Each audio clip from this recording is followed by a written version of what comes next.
Olá pessoal, de volta aqui com vocês, dando continuidade à nossa playlist sobre genética, tá? Estamos revisando alguns conceitos, vendo os experimentos realizados por Mendel.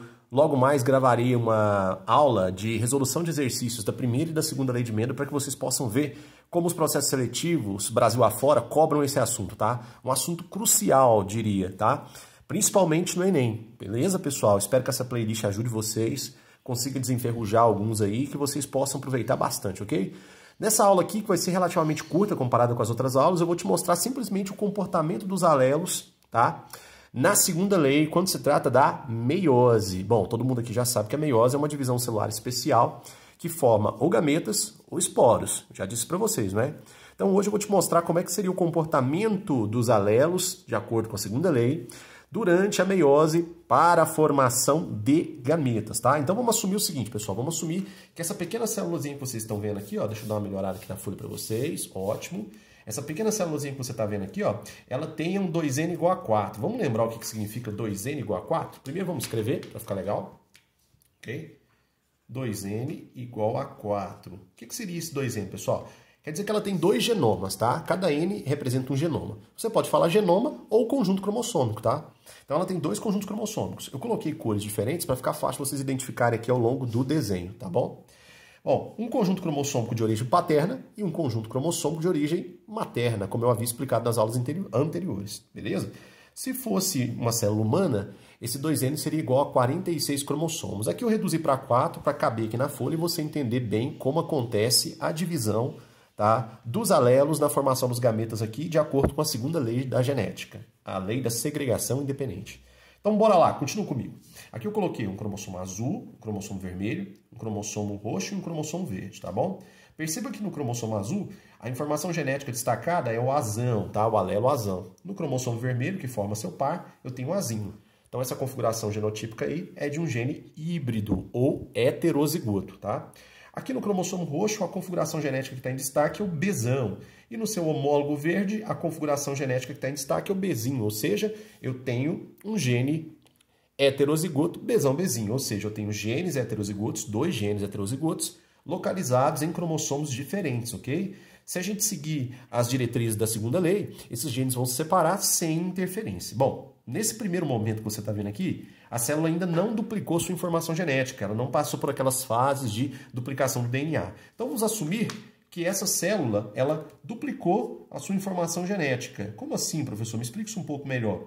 Aconteceu a duplicação de todo o material genético, inclusive dos genes que estão em destaque. Veja aqui para você ver, ó, o cromossomo azul agora apresenta as duas cromátides, sendo que o gene alelo azão foi duplicado. Então temos azão. Aconteceu o mesmo com o cromossomo vermelho, ou seja, o gene alelo azinho foi duplicado, agora eu tenho azinho. O mesmo com o roxo, agora eu tenho Bzão, e o mesmo com o verde aqui, agora eu tenho Bzinho. Então, houve, deste desenho para esse desenho, uma duplicação de todo o material genético que está em destaque aqui nessa célula, ok? Agora a célula vai entrar na meiose propriamente dita. Para quem não lembra, a primeira etapa da meiose, que eu já estou representando aqui com as setas, ó, estou apontando uma seta para cá, ok? E uma seta para cá. Olha que legal. O que está acontecendo aqui, pessoal? Na primeira etapa da meiose, formam-se duas células. Porém, essas duas células apresentam um número cromossômico reduzido.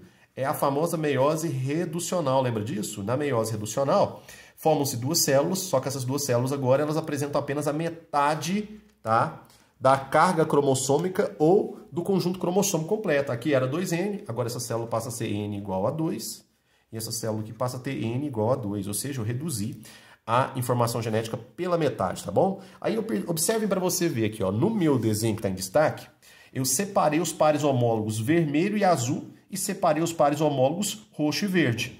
Para essa célula aqui de cima, ó, veio o cromossomo azul e um cromossomo verdinho, tá vendo aí?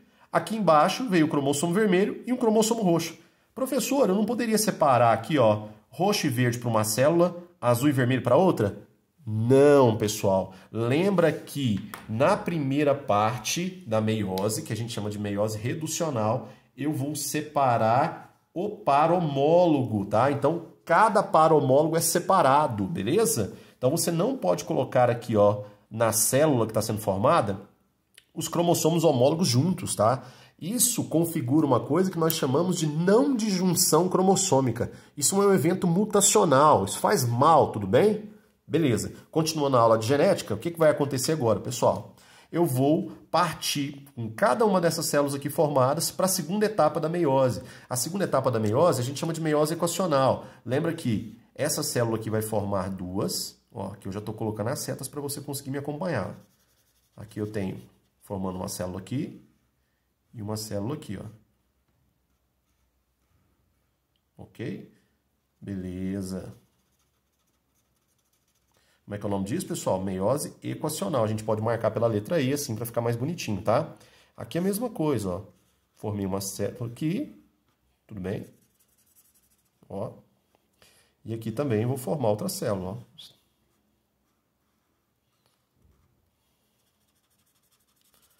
Beleza. Qual que é o charme aqui do negócio, pessoal? Na meiose equacional, cada célula se divide formando duas. Ao final, teremos 4 células. O que acontece aqui é o seguinte, essa célula aqui, ó, o N dela, perdão, é igual a 2. O que eu vou fazer? Para colocar informação genética nessas células que estão sendo formadas, eu vou separar agora as partes cromossômicas, ó. Estou marcando aqui de vermelho para você ver. Como assim, professor? Eu vou separar as partes cromossômicas. Lembra que o cromossomo ele é formado por cromátides, né? Você pode falar cromátides ou cromossomos simplificados, tá? Aqui, ó, o azul ele tem 2 cromátides, tá? Então, uma cromátide azul aqui para essa célula, uma cromátide azul aqui para essa. Perceba o seguinte, quando uma cromátide azul vai para essa célula aqui, ela leva a informação genética com ela. Ela leva quem? O azão. O mesmo acontece aqui, ó, tá levando também o quê? O azão. Quando o cromossomo verde se separa em 2 partes, se separa em 2 cromátides, uma cromátide verde vem para cá e uma cromátide vem para cá, carregando informação genética Bzinho e aqui também carregando informação genética o quê? Bzinho. Ou seja, gente, estas 2 células formadas já podem ser chamadas de gametas, segundo a meiose. Se fosse uma planta, poderíamos chamar de esporos. E qual que é a configuração genética dessa célula aqui? Ela é azão Bzinho. O mesmo vale para essa aqui, azão Bzinho. Aqui embaixo, acompanha comigo. Eu separei o cromossomo vermelho em 2 partes. Uma cromátide vermelha vem para cá e uma cromátide vermelha vem para cá. Junto com a cromátide vai a informação genética, que é o alelo ou gene alelo azinho, tá? O cromossomo roxo separado em 2 partes ou 2 cromátides. Uma cromátide roxa para cá, carregando a sua informação genética Bzão, e uma cromátide roxa para cá, carregando a sua informação genética Bzão.